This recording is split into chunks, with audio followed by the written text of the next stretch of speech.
So my workflow is fairly simple. I wouldn't say it's all that complex, but it does take a little bit of time to get it right. So what I'm going to do is I'm going to try and get you to that point without showing you exactly how I do it in the field because I don't have another camera. So I'm going to show it to you through the editing portion, and hopefully you guys will understand what I'm talking about.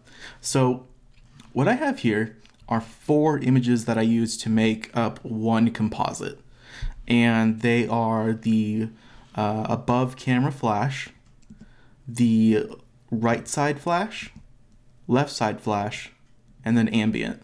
So the only thing I really do in Lightroom is I adjust the image globally.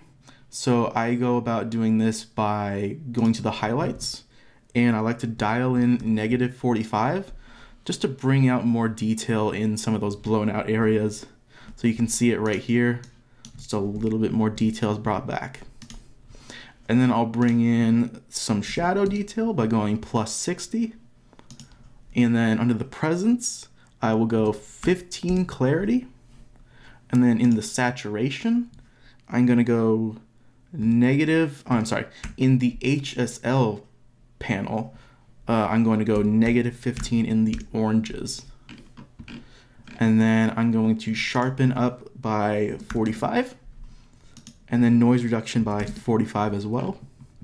And then I'm going to remove chromatic aberration and then enable profile corrections.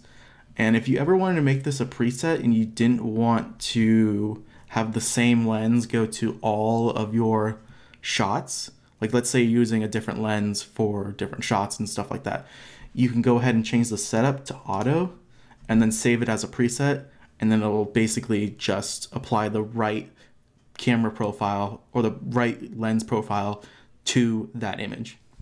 Pretty neat stuff. And then I'm not going to mess with the vignetting right now. So what I need to do is I need to deselect all these images except for this first one. So we're going to start by basically just clicking right here in the middle of the histogram and just bringing it down to about right there. So we have pretty good shadow detail, but nothing's clipping. We have pretty good highlight detail, nothing's clipping at all. And then our midtones is where we are most present in. So all of our midtones are in the middle, as they should be. And we want to get that same histogram, or at least something close, across all the images. So we're going to go ahead and do that. And I'm going to, you see this one, our midtones are more in the highlights area. We're going to drag that down to about in between the midtones and the highlights, because if I bring it down too much, it gets too dark.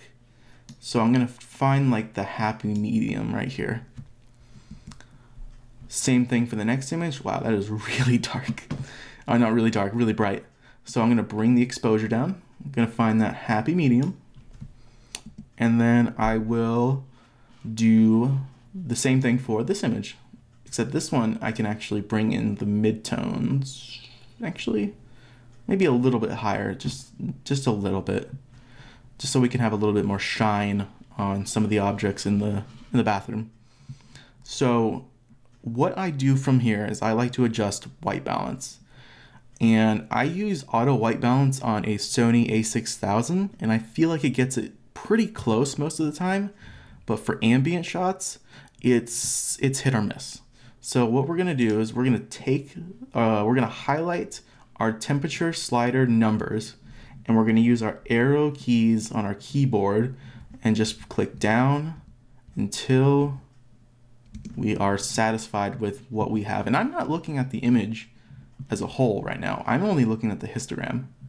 So what I'm looking for is a slight warmth in the midtones and somewhere color accurate or somewhere neutral in the highlights. So as you can see, there's a little bit of red and a little bit of yellow, But if I brought that down, you can see that it's a little bit too blue. Like this blue is just like getting up into the highlights way too much. So I'm gonna bring that back up. So let's go ahead and do the white balance for these ones. I feel like these ones are actually pretty good. Maybe a little bit too blue. As you can see right here, just a little sliver of blue. And it's always important to use your histogram because you can't really trust your eyes all that much. Same thing for this one. There's a little bit too much blue. I'm gonna bring that up. 4900 Kelvin. Who failed math? Me. And then we're gonna go ahead and do this one as well since it's too blue. And then we can go ahead and Command A or Control A to highlight all the images. This will only work if your image is filtered essentially. So I just only have 4 images and that's all of the same composite. So I can just hit Command or Control A and that will select the images that I need. And we're gonna right click, edit in, open as layers in Photoshop. And I've gone ahead and actually drew a diagram for you guys on what the flash placement looks like from a bird's eye view. So once this is imported, we're gonna switch over to the diagram, and then I'm gonna show you guys what kind of goes through my head. So let this load, and all right, we'll switch to the diagram. So here's the diagram. Our camera is placed right here in the middle of the doorway. Pretty simple so far. And then we have our flash, our first flash, I should say, is right above the camera, and it's not pointing into the room, it's pointing away from the room. You might think that's a little bit counterintuitive, but all you need to do is just up the flash power a little bit, and you basically get the same effect without any harsh shadows or without any hot spots in the ceiling.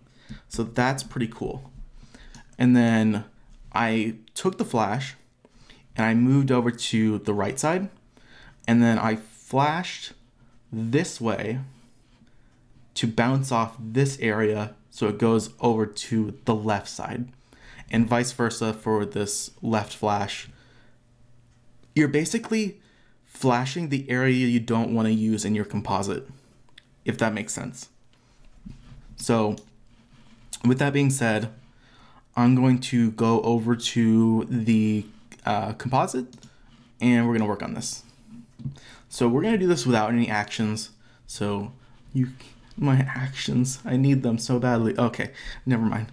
We're going to go ahead and select all the images. I just held down Shift and selected the top one and then the bottom one, and that selects all of them. Then we're going to go Edit, Auto Align, and I would choose an image that has really good information overall. You don't want anything that has like a light stand or something like that.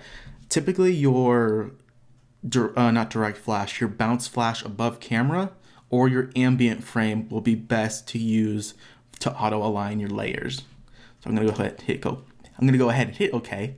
There we go. Can't words. And this takes a little bit of time on my computer, and it's just a little bit off, just a hair off. Command 0 or Control 0 to get back out and fit to screen. And then I'm going to keep all those selected, and I'm going to go Layer, Arrange, Reverse. And then I will take this flash layer and put it above these two bounce layers. So what we can do now is add a layer mask to one of the bounce flash layers for the left and right. It doesn't matter which one you do, you just have to have the left and right. So what we can do is just go to the gradient by hitting G on the keyboard, and that brings up the paint bucket tool. That's weird. Okay, G gets you to the gradient. I'm going to change the gradient real quick. I always choose foreground to transparent. Then I'll change the first color to black, and I'll change the second color to black as well. So we got a nice smooth gradient of black. So we're gonna go ahead and hit OK. And from here, we will basically just hold down Shift, click, and drag to the other end. And that will do a pretty good blend, or a little pretty easy blend of what we need to use as a base. Now, if you do this incorrectly, you'll get something like this, and then it will just not work. So what you want to do is you want to have the white side, or actually, no. You want to have the black side where your flash is, so that the white side is getting revealed and the black side is getting hidden. So in this case, I had it wrong. So we're going to go Command I or Control I to invert, and that brings it back to where we need to be. Next, we can get B for the brush. And why does it give me the wrong tools? So B for the brush, and on the mask, you want to make sure that you're on the mask. If you're really unsure if you're on the mask, go ahead and hit this lock image pixels button. That saves me all the time because I can't use the brush tool when it's locked. So if I had it on like this and I painted, it would just paint on the layer directly, and I don't want that. So we're gonna go ahead and hit that button. I'm gonna hold down Control Option, and then left click will allow me to resize the brush, as well as your brackets if you want to do it the slow way. And then I'm gonna make sure our hardness is at 0. If you wanted to go harder, just go down, 0, go up. Cool beans. And then the flow, I'm gonna choose 15 with 100% opacity, mode normal. And just to make sure we're painting the right color on this, hit D on the keyboard. That resets your swatches to their default black and white. And I'm gonna make sure that we're painting white over here and black over here. And how I did this was I hit Option or Alt on the keyboard, and I just clicked the mask. Pretty cool. Now we're just gonna paint. I'm just gonna paint like this in little circular motions. I feel like doing this in a circular motion gets the most natural blend that you can get. So let's go ahead and do this. And the brush feathers a little bit more than you'd think. So this little, what do you call this? Like, not barrier, I guess. I get the little circle that indicates that you have the brush tool isn't an actual representation of the brush size. So think of the brush tool as basically just like 25% to 50% larger than it really is showing. So if I look, you can see that it feathers a little bit more than you'd think. So we're gonna paint black right here, circular motions, just like so. Cool, cool, cool. And then if you ever wanna switch your swatches, just hit X on the keyboard and it will allow you to switch your swatches back and forth. Cool, cool, cool. Now then, this one's where it gets interesting. I'm not using this one in normal, but I will duplicate it just in case. So I duplicated that layer by hitting Command J or Control J, and I'm going to set the blend mode to darken. And then I will put a black mask on this. I'll hold down Alt and add a layer mask. And we are going to add the the bounce flash layer just a little bit to remove any reflections or hot spots. So this is like critical for my work. If I don't have this base layer, then the whole image kind of falls apart because it just doesn't look right. And then if I ever needed this, I would set it to lighten and then put a black mask on it and then brush in the areas that I need. But I don't need this layer, so I'm gonna delete it. Next, what is this called? Ambient layer. I'm gonna duplicate this because I'm gonna show you something pretty cool. Let's go back to the original ambient layer. Hold down Alt or Option gets you the black mask. I'm gonna zoom out real quick. And I'm going to switch my opacity to 50. And I just hit 5 on the keyboard. And we're just gonna brush in just a little bit. And I'm gonna brighten up that window. Just like so. Cool, cool, cool. And if I ever thought this had too much ambient color cast, I would change the blend mode to luminosity, but I would use that second ambient shot or the second ambient layer that we duplicated, and I would set it to color, and I would just brush in any color that I think would need to go there. So like some areas look a little bit too blue, like these cabinets.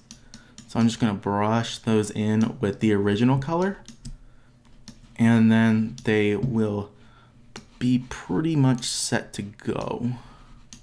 Maybe that's a little bit too much. Yeah, let me get rid of that. So that's what the mask looks like. Cool, cool, cool. It's almost done. We just need to do some color correction, and not too much color correction. We just need to go to our color balance layer, or create a color balance adjustment layer, and make sure you have your histogram on. If you don't, go to Window, Histogram, and just that'll bring it back up or bring it up. Usually it's right here by default, but I moved it. So I'm gonna go ahead and switch to colors, and as you can see, there's a sliver of green in our highlights. So we're gonna change the tone to highlights, and we're gonna bring the we're basically going to remove some of the green by adding magenta. So just like so, and I think it's a little bit, yeah, about 5 looks good. Before it was a little bit too green. And then maybe we can remove a little bit of red by adding cyan. And maybe, yeah, just +2 in the blue, just to add more blue, essentially. So that's what it looked like before. That's the after. It's a real subtle change, but it does make a huge difference. And now we can go ahead and go to Layer, Flatten Image, and then Command S to save, or Control S.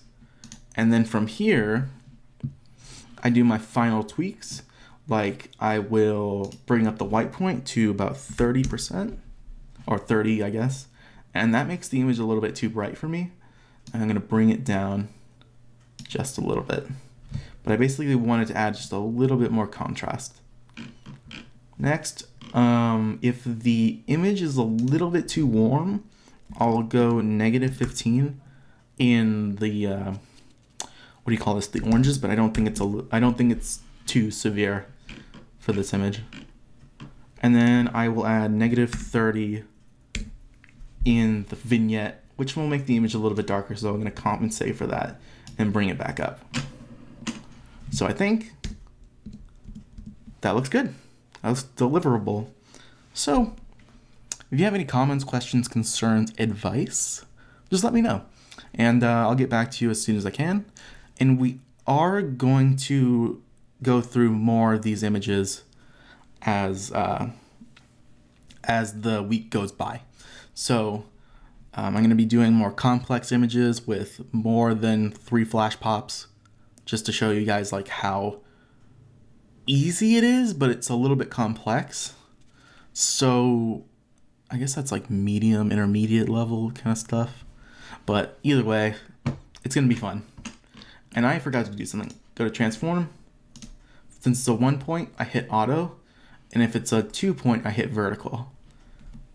It's a weird thing that I do, and I don't really understand why I do it. And then I see a little bit of a sliver of our canvas that we had before. So I'm going to scale this by 101, and that gets rid of it, and that's good to go. Okay, so I hope you guys had fun. I had fun. So take care.